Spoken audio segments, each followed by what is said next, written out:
Welcome to Season 4 of my podcast, Between Us, Stories of Unconscious Bias.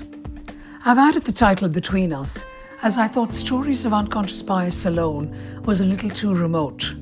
My hope was that the podcast would feature honest and personal stories that raise awareness and educate.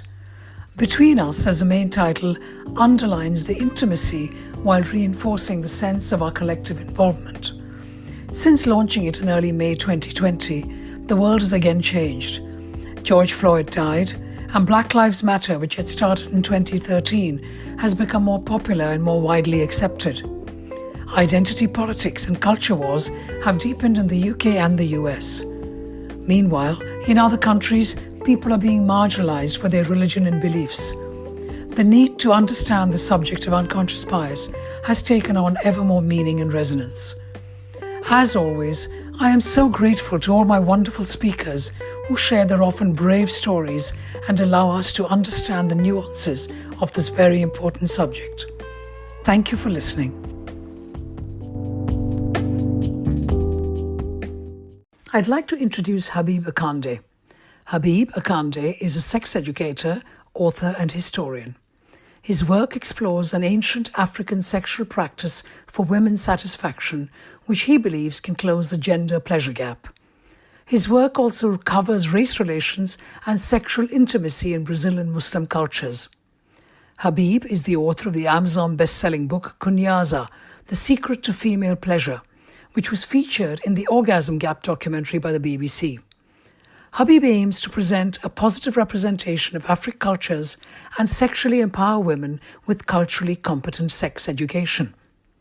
So already, before Habeeb has even said a word, all of you listeners are thinking, hang on a minute, there are so many conscious and unconscious biases in this introduction. And you may be thinking, Habeeb is going to be dismantling so many different assumptions that many of us may have, either about sexual practice, or about Brazilian cultures, or Muslim cultures, or perhaps just about women's satisfaction. I don't know. But I'm very much looking forward to hearing what he has to say. So Habeeb Akande, thank you so very much for joining me to share your stories, Between Us, Stories of Unconscious Bias. Thank you very much for inviting me, Smita. I'm very looking forward to this conversation. So Habeeb, I'd just like to know, we said we're going to talk about unconscious bias. What do you understand by that? Where do I begin and where do I end? Like when I think of unconscious bias, a number of things come to my mind, whether it's implicit bias, stereotypes, preferences, social stereotypes, all sorts of things. But I think it's something which is implicit in what obviously the term is unconscious, is something that you don't really think about. So it's something that, again, we've all been shaped by our culture, our environment, what have you, and that's created some prejudices that we all have. And some of them are fair and some of them you could argue are unfair. And I think that ultimately is maybe what I think about when I think about unconscious bias. That's something that's in my subconscious or that's implicit in my way of looking at people or behaviours, and it's something that I'm not really consciously aware of. That's fair enough. And so what does that look like then in real terms? Because obviously with the kind of work that you're doing, Yes. you're based in London, if I'm not mistaken, but you work in, right now you can't go anywhere because of COVID-19, but when given the opportunity, you work in Brazil, you work in various African countries and so on. So I would love to hear some stories from you about your experiences and understanding of unconscious bias. Sure. I'll be more than happy to share some stories. With understanding even my own unconscious biases, as well as trying to understand other people's and trying to unravel that with some of the work that I'm doing, it's always an interesting challenge, because as much as, like, for example, my work in studying race or studying sex and sexuality in different cultures and continents, sometimes I get to the stage where I think that I'm, not that I don't have any biases, but I'm aware of my biases, and then I'm met with certain stories or people that makes me question and challenge my own biases that I hold. I'll give you an example of that is my recent travel to Brazil. I've been to Brazil about 6 or 7 times in the past, like 5 to 6 years. And it's something which, going to Brazil, I found the people very friendly. I've never really felt in danger of my life or anything like that. And when I've been giving presentations in the UK, and I gave one in the United States, I think about 2017, 18. And a number of people asked me, particularly women, about what is it like for the experiences as a woman in Brazil. And I said that, from my impression, especially in Salvador, which is in northeastern Brazil, the people are generally friendly. As long as you don't go out wearing, jewelry or things like that, I don't think your life is in danger. But that was, again, my experiences. And then I was challenged by a number of women in the audience, and they said, that's because you're a man. And maybe the male in me was like, no, that's just because Brazilians are friendly people. And then I listened to what the woman had to say, and she explained that she's been a number of times and she doesn't feel safe in certain parts or certain areas. And one of the reasons maybe why our experiences probably differed was because obviously me being a man, I'm not maybe seen as much as a threat as maybe a woman would be. And also the sexual harassment that she said she was and a number of friends were subjected to. And then when I went back to Brazil after that encounter, and then I was actually actively listening and watching the experiences of women, tourists, and even Brazilian women, then I got a total different perception and total different reality. So that's like an example of an unconscious bias that my experience was one where I didn't feel threatened. I felt the country was really safe and I can go out in all different times of the night. But then someone else is telling me they had a very different experience, and that's based on, their gender and something which, again, maybe I had a blind spot and I wasn't aware to. So again, I just think with unconscious bias is something that I'm always trying to challenge myself and how I view the world, because naturally I'm viewing the world from my, obviously, two eyes. Exactly. I mean, and that's just it, isn't it? Because we all, whether it's you in Brazil or me in somewhere else, it doesn't matter. I mean, the story you've given is a great example of how any one of us anywhere in the world will view the world from our eyes. That's just what we do, and that's what unconscious bias is about. We have our stories, our narratives, and therefore we make assumptions based on how we see things. And you see it obviously from the male eye and the male gaze, because you are a man and you travel by yourself and you've traveled, vastly around the world. You've never had any problem. But it's only when you start connecting and hearing other people's stories, you realize, of course, not everyone can have the same idea and experience as you. I like that. But tell us some more. Give us some more stories, Habib. I'll give you another story. I'll give you this was in, I think, around 2017. I was invited, or 2016. I was invited to an academic conference in France where I had to give a presentation about the history of erotic Arabic literature, dating back from the 9th century to the 16th century. Now I submitted my presentation, and I was in touch with the organizers, and I also wrote a book along those lines about sexuality in the Arab world. So they're familiar with my work. They liked my presentation. They invited me for this 2-day conference in France. So when I went there, obviously I'm a black man, not that tall, but I look quite young for my age, but I'm in my mid-30s, but I could pass for maybe my early 20s on a good day. So when I went there, the person at the university, they were asking me what am I here for. So when I told them who I was, I gave them proof of ID. They looked at me questioningly and was thinking, I can't be one of the people that's giving the presentation because it was an academic conference. The person went to his superior, and then I don't understand French, but I can tell that they were like questioning, like, this can't be right.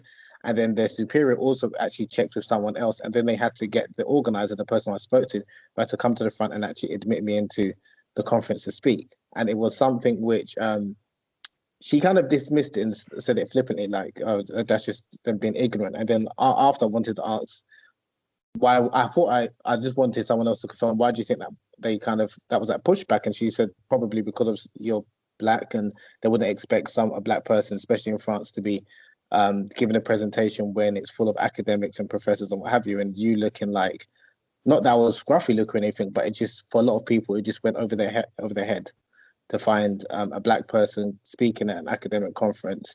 So that's, for me, that's an example of an unconscious bias, that maybe because I'm trying to give them the benefit of the doubt, because maybe they're not used to seeing black people in those spaces. And to be fair, I was the only black speaker out of maybe about 60 people from different parts of the world.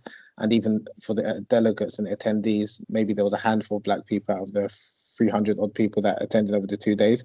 So again, maybe because generally in these type of conferences or these type of spaces, they're not used to seeing black people, let alone a black person as a presenter, they probably couldn't believe it. And that was maybe some of their biases, which, someone could say it's racist, what have you, but I've come across similar experiences like that in my both my professional world as well as in my work as a writer and as an independent researcher giving presentations. So and some of it again, I try and understand where the person's coming from. It's like a lot of times they're not used to seeing a black person, like I said, in these types of arenas. I even had a similar experience with a publisher that I was working with that was communicating for a period of time, obviously online.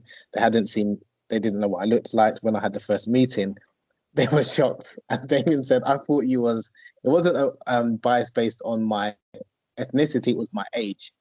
Right. And then they said, I thought you was like in your mid-40s. And that was when I was in my early 20s when I published my first book. So that was like another example, because the expectations was for someone to write the book that I proposed. I would have been not well advanced, but at least in my late 30s or early 40s. And we kind of had a laugh. So let's look at a couple of these things that you've just mentioned, because you tell me that part of your work covers race relations and, of course, sexual intimacy. And I want to kind of maybe keep them separate. I don't know. But when you're doing your research and your work, what does that mean? When you're saying your work covers race relations and sexual intimacy, and in Brazil and Muslim cultures. Now, in that one sentence, which I have just read out again for your introduction, to me, there could be a lot of assumptions that people will make when they hear that. When they might make assumptions about Muslim cultures and sexual intimacy. They might make assumptions about race relations and Brazil. Or they might, and that's for me the very obvious comparisons in my head.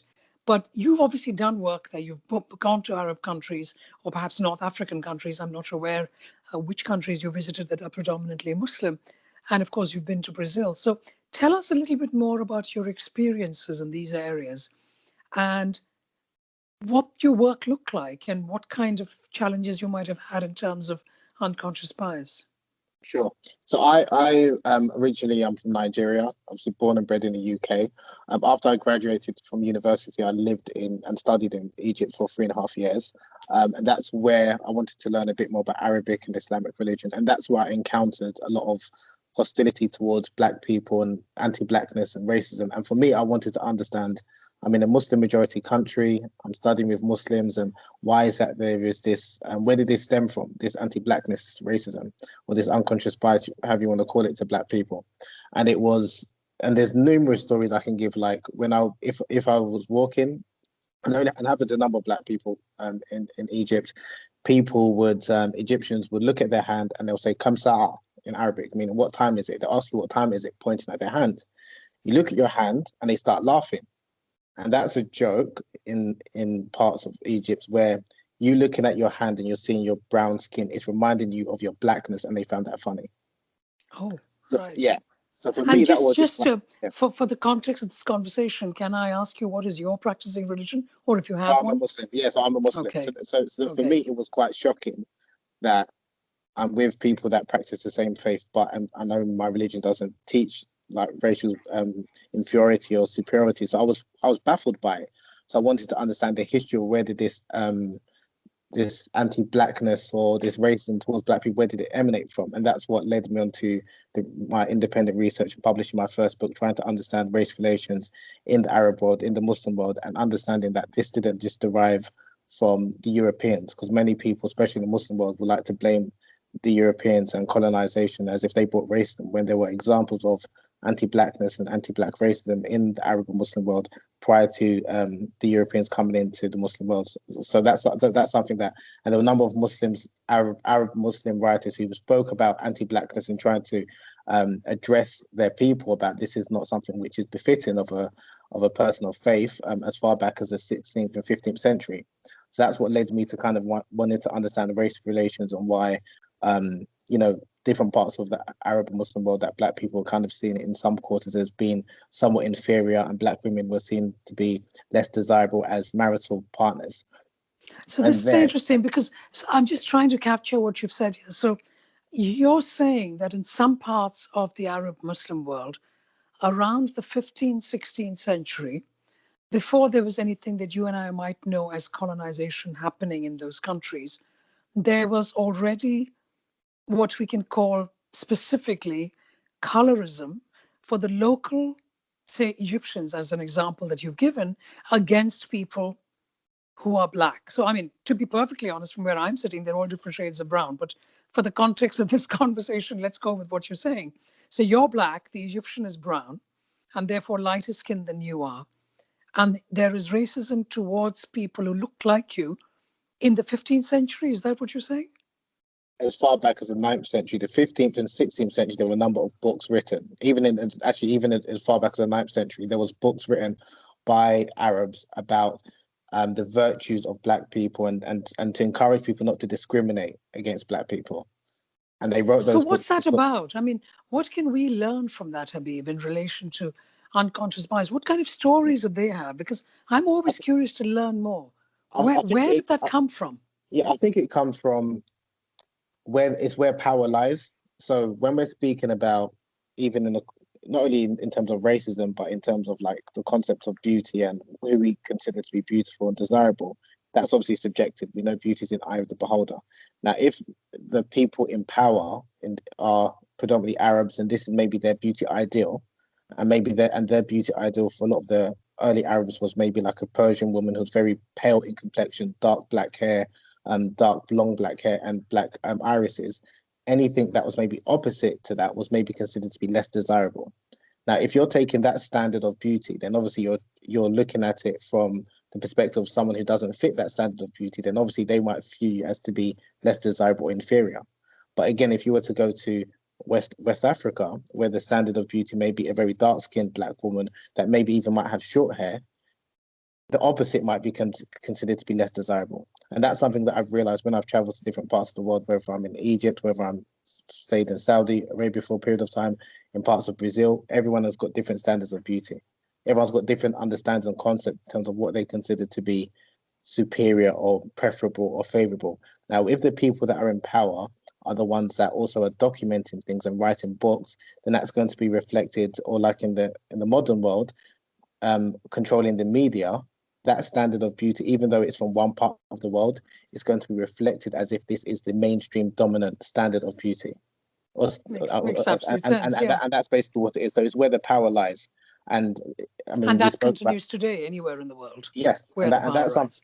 Yeah, and that's something that I've even in my studies looking at sex and sexuality and intimacy. I'll give you another quick story. Please.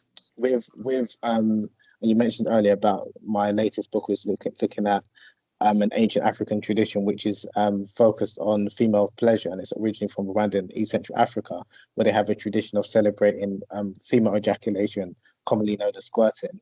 It's something that is praised and is spoken about for centuries. But in the Western world, it's not really taken seriously because, and I'm talking about Western academics and Western sex researchers, it's this idea that because Africans are seen as inferior and they haven't contributed intellectually to anything that they regard as intellectually worthy in sexual studies, the experiences and the testimonies of African women and Black people speaking about this practice is often dismissed.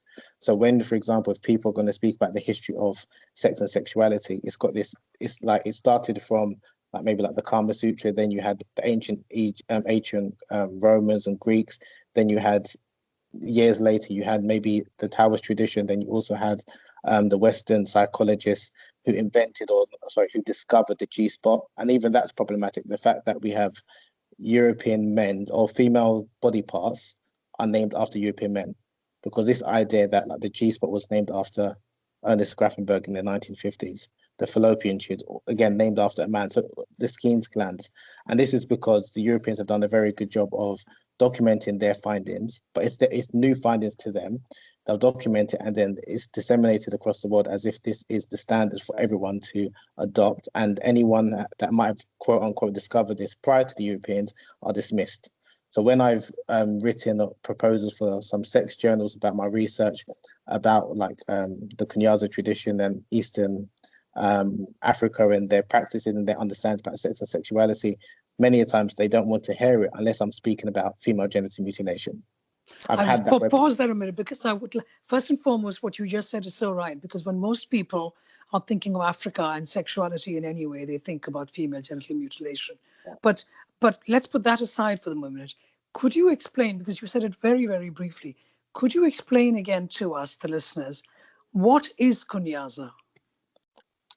Sure. So Kunyaza is a non-penetrative sexual practice which involves, excuse me, a heterosexual sexual practice which involves the man using his penis to stimulate the clitoral gland and labia minora in a tapping or rubbing motion, where he doesn't insert his penis into the vagina, but he basically uses his penis to stimulate the clitoral glands and labia minora.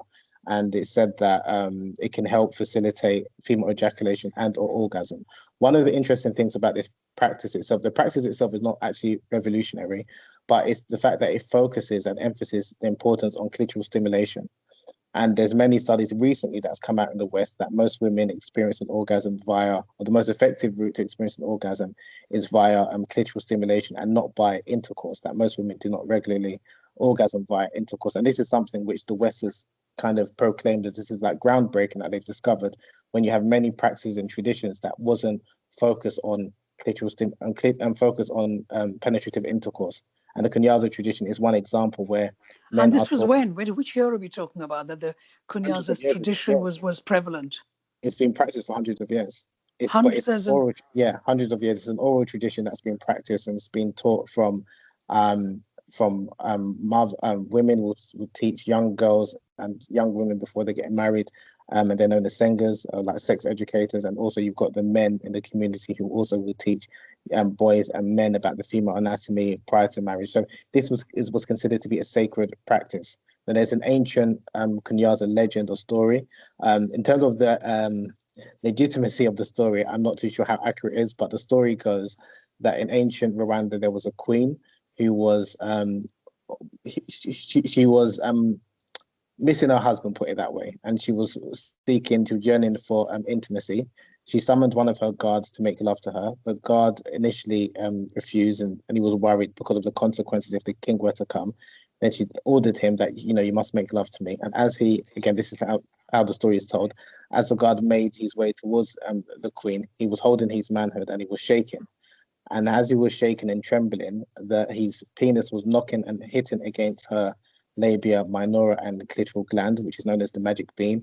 And from there, it was told that a gush of fluid emanated from her loins. And from there, that's how the Kunyaza tradition was formed. And then when the king came back, the queen then told the king, "This is how I want you to stimulate me, and this is how I want us to make love." And then that's how that tradition has been taught from generation to generation. Now, the actual story itself, and it was said that her gush was so fluid and copious that it formed Lake Kivu. Now, that's probably a myth, but it's a nice story to tell.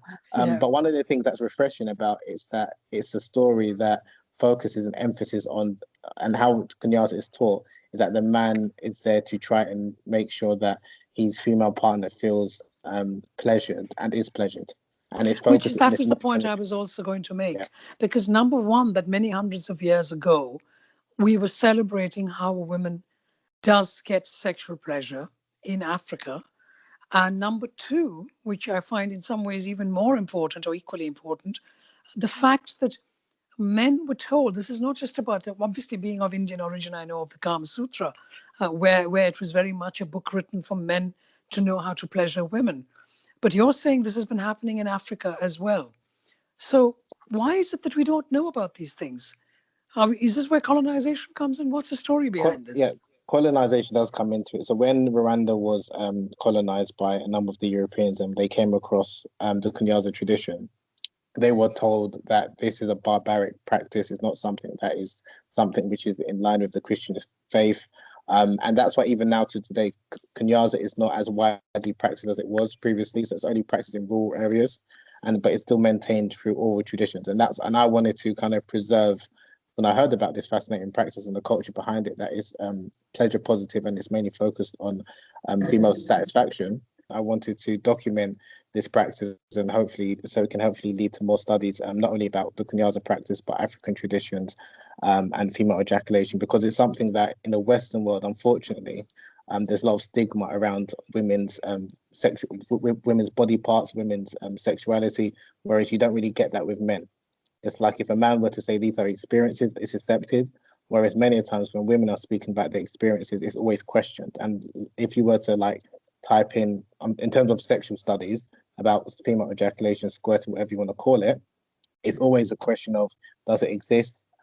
Is it real? Is it fake? And despite that, there are hundreds of women, if not thousands, giving their own testimonies that this is an experience a legitimate experience, but for whatever reason, many times it's dismissed because, again, this idea that women aren't capable to speak about their own experiences, and they're believed without it being validated by either a man or by quote unquote science, which is science is objective, you know. So how has this worked for you, Habeeb? Because you are traveling to these countries and you are researching, but here is this man arriving there to question and get stories. Is that how you've been doing the research? And No, how has that that's worked in terms of yeah, unconscious bias? yeah, that's a very good question. So even when I've been undertaking my research, and I'm originally, like I mentioned earlier, from Nigeria, which is in West Yeah. Africa. So the Kunyaza, I mean, the Rwanda is the culture is very different. And even when I was speaking to a number of both Rwandan women and men and Ugandan and Kenya, because also practiced in those neighboring countries, there was a little bit of hesitance and reluctance from some people to speak to me about this practice, because some people view that I'm from the white man's, word for word, this is what people said, you're from the white man's land. I hope you don't misinterpret us or speak ill of our tradition. I said, no, I just really want to hear about the practices and I want to document it because I haven't come across a book in English about the practice. And I think it's very fascinating, not just the practice, but the culture surrounding it. So there was pushback, like I said, from some people because I'm from the UK. And there's some people that because they saw me as like their African brother, they felt comfortable to I think what was it called again? Is it affinity bias? Mm-hmm. Maybe like on a form of affinity bias, but they felt because they could relate to me because it was from the motherland, so to speak, that they were able to share their secrets. So I had two examples, and some women that naturally didn't feel comfortable speaking about this intimate topic and sensitive topic with a man, which I do appreciate and respect it. So I did experience both unconscious bias and also maybe you could say affinity bias, where people felt comfortable to What open about up to me. language, though? Were they speaking in English? Do you speak any African languages? How did that work? Yeah, Or did you that's have an interpreter? no, I didn't. Fortunately, I mean, there are a number of. There was a documentary that came out in 2016, which spoke about the Kunyaza practice, and I spoke to the director. He's French, Belgian, but he speaks English, and he put me in contact with a number of English speaking Rwandan people. So there's a That was Rwandan helpful. sexologist. Yeah, so that helped. So that helped. All right. So, I mean, this is utterly fascinating, Habeeb, and you've obviously had some fascinating, unusual, and very interesting experiences. Um, just a quick question before we move on from the Kunyaza story. What religion are they? The Rwandans who practice Kunyaza? Or do they have a religion? Because it's so many hundreds of years ago, perhaps there wasn't even a formal religion. I don't know. Yeah, the majority of people in Rwanda are Christians, but you also have some Muslims as well who practice the Rwandan practice. So, and what's interesting about the practice and people that adhere to it, they see it as a cultural practice rather than, so irrespective of whether you're Christian or Muslim or what have you, they look at it as a cultural practice. But there are some people, because of their religious views, like there are a couple of Christians I spoke to who felt that the practice isn't befitting of Christian women or Christian man. So again, maybe because of their religious values and beliefs, it informed why they view the practice as positive or negative. But it's generally kind of seen to be a cultural practice, irrespective of the religion of the people in Rwanda. So when you started out, doing the research and exploring these ideas of female sexual pleasure and possibly religion, did you go in with any kind of assumptions, unconscious biases that in such and such place it'll be like this or the other way around? I'm just curious to know whether you had any surprises while you were researching. Because from my first like looking into like sex and sexuality was looking at from the Arab world in Muslim majority countries. And I know that there's it's a taboo topic and not many people are comfortable to speak about it and understand it. I know there's going to be a lot of, I try to go into it with an open mind and just try and understand it, because not everything I necessarily agree with because I've got my own biases myself, but I just try and understand, number one, why people behave the way they do or why they view certain practices to be appropriate or inappropriate, and then try to understand where they're coming from. Not going there with a judgment-based view. It's more a case of me trying to understand. So I try and put although it's impossible because I've got biases, but I try and put my biases aside somewhat. But it's more a case of, if anything, the biases that I go in with is I'm looking for pleasure positive and female pleasure positive practices, because there's enough practices that speak about the importance of women satisfying their male partners, why men are superior and all the rest of this. So for me, I wanted to find where I come across any practices or cultures which is more, you could say, positive or female affirming. I'm more interested in that because, again, that's quite unusual. So I try and go with an open mind to try and see where this emanates from. I think that's wonderful. But obviously, you're now here, stuck in London during COVID-19. You might be doing research online and doing interviews and so on for your next book and so on, because you're working all the time, and I know that. But just here on a day-to-day level, sitting in London, we are not in Egypt or Rwanda or Nigeria.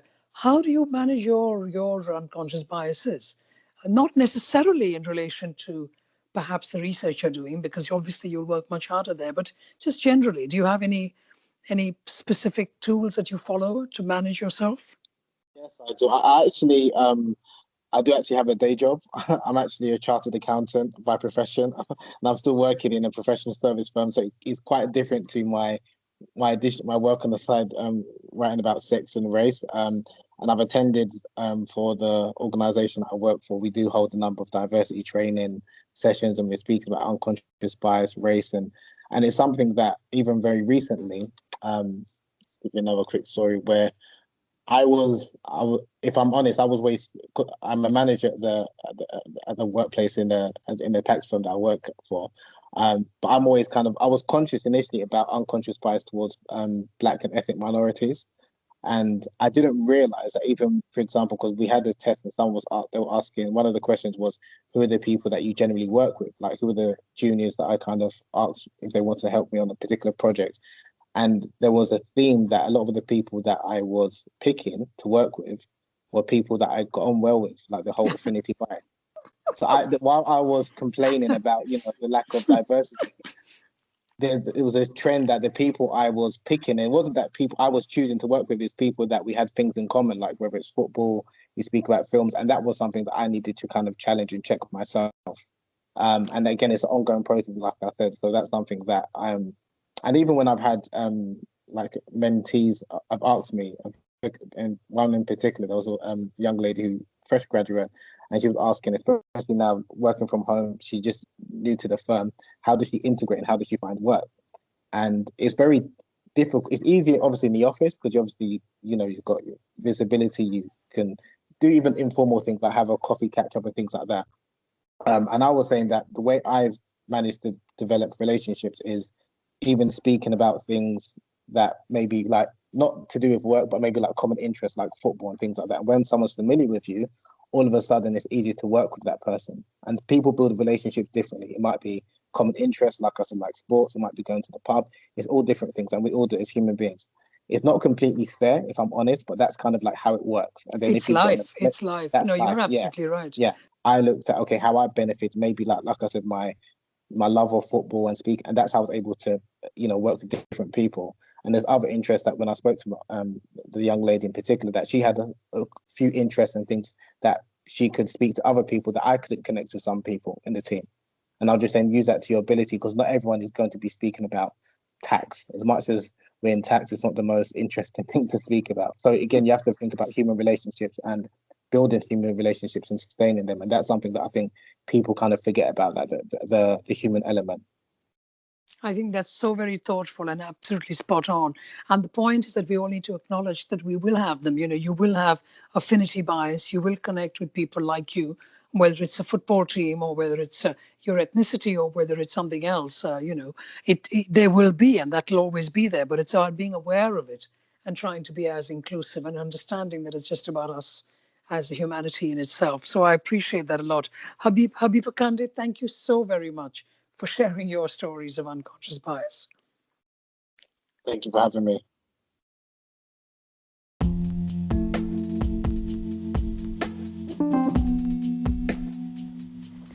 Thank you for listening to my podcast, Between Us, Stories of Unconscious Bias.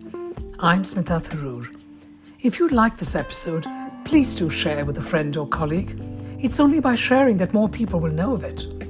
You can find out about previous episodes and the next ones by following me on Twitter or Instagram @Smita Tharoor. The next episode will be in a week's time.